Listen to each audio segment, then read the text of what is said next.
Assalamualaikum warahmatullahi wabarakatuh. Teman-temanku yang berbahagia dimanapun Anda berada, salam sehat bagi kita semua. Bagaimana kabar teman-teman hari ini? Saya doain Anda cepat sehat supaya Anda itu bisa beraktivitas seperti biasanya. Jadi di kesempatan kali ini tidak bosan-bosannya saya memberikan sedikit ilmu kepada teman-teman terkait GERD dan anxiety. Jadi seperti yang teman-teman dengar saat ini, suara saya seperti orang lagi flu. Memang saya lagi flu, lagi kurang sehat teman-teman, tapi saya tetap berbagi pada teman-teman. Kemarin 4 hari yang lalu asam lambung saya itu naik, asam lambung saya itu kambuh. Ini diakibatkan karena pantangan apa yang saya langgar. Jadi saya makan kelapa yang diparut lalu digoreng dicampur dengan ikan teri.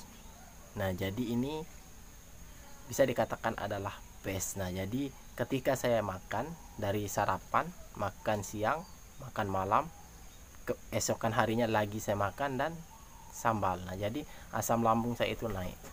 Ketika teman-teman mendengarkan seperti ini, jangan teman-teman itu langsung terpancing. Kenapa saya katakan demikian? Karena nanti teman-teman itu berpikir asam lambung tidak bisa disembuhkan secara total. Bisa, kadang orang sehat pun ketika makan berlebihan, makan sambal setiap hari, makan gorengan tiada henti, maka dia akan bisa membuat tenggorokannya gatal-gatal, kering, batuk. Nah, itu diakibatkan karena gorengan, karena itu adalah dari minyak, dari santan.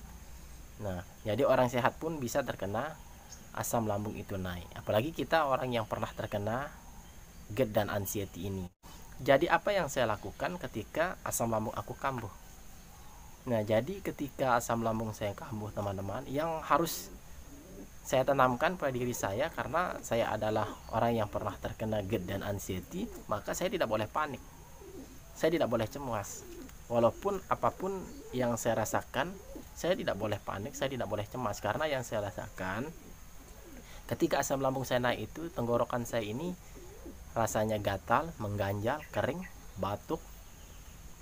Nah, jadi yang saya lakukan teman-teman, tidak pergi berobat, tinggal saya rilekskan diri saya, istirahat, lalu saya konsumsi terapi air putih hangat. Nah, jadi ketika tenggorokan kita rasanya kering, batuk, nah jadi kita itu harus sering-sering minum air putih. Jangan teman-teman ketika asam lambung teman-teman lagi naik langsung panik cari pertolongan, pergi berobat. Memang bagus. Ketika teman-teman sudah beberapa hari mengalami gejala seperti itu, silahkan kunjungi orang ahli di bidangnya seperti dokter, pergi ke rumah sakit untuk berobat. Nah, jadi ketika 2 hari 3 hari sudah sembuh, sudah bisa diatasi dengan air putih hangat, atau potong kunyit sebesar ruas jari, potong, cincang sedikit-sedikit, lalu seduh dengan air hangat, masukkan garam sedikit. Nah, itu yang saya lakukan. Nah, ini cara sederhana yang saya lakukan ketika asam lambung aku kambuh teman-teman. Nah, jadi terus istirahat, jangan begadang. Ini agak suara saya itu masih flu, tapi alhamdulillah tenggorokan saya sudah enak, sudah tidak ada batuk, tinggal flu. Memang ini setelah saya terkena GERD kemarin, asam lambung aku naik, jadi jarak 1 malam baru saya flu, tidak bisa tidur, air mata saya itu keluar karena setiap hari bersin, jarak 1 jam bersin. Nah, itu yang akibatkan sebenarnya adalah asam lambung kita itu tidak normal, lambung kita itu tidak normal.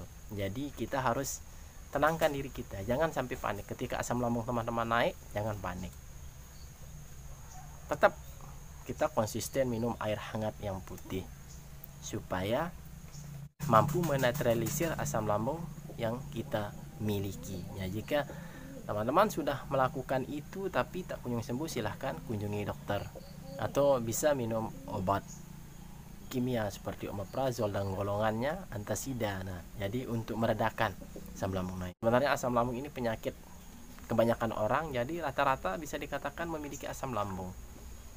Jadi asalkan, tapi bagaimana caranya supaya itu kita itu bisa rileks, bisa santai, bisa tidak panik terhadap gejala yang ditimbulkan. Karena ketika kita panik, cemas, maka akan menimbulkan gejala yang lebih parah seperti takut mati, takut pingsan. Tapi ketika asam lambungnya parah, gemetar, rasanya mau mati, memang itu adalah hal-hal yang ditimbulkan oleh lambung. Karena apa? Ketika perut yang bermasalah, maka akan mengirim sinyal ke otak sehingga akan menimbulkan kecemasan. Tapi ketika asam lambung yang biasa seperti yang saya alami kemarin, kambuh tapi sudah tahu apa yang harus saya lakukan, ya maka jangan panik, jangan cemas. Ketika memang namanya juga manusia, ketika ada hal baru atau sensasi maka kita akan cemas, tapi jangan terlalu cemas, karena kecemasan ini adalah bentuk tubuh mengantisipasi terhadap sesuatu hal yang akan terjadi. Jadi biasa, normal.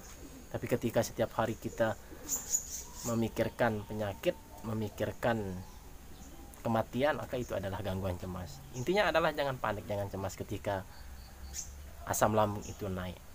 Tetap tenangkan diri Anda, istirahat yang cukup, jangan tidur setelah makan langsung, usahakan jaraknya 1 jam, tidur 45 derajat. Intinya itu aja. Ketika asam lambung teman-teman itu kambuh, jangan panik.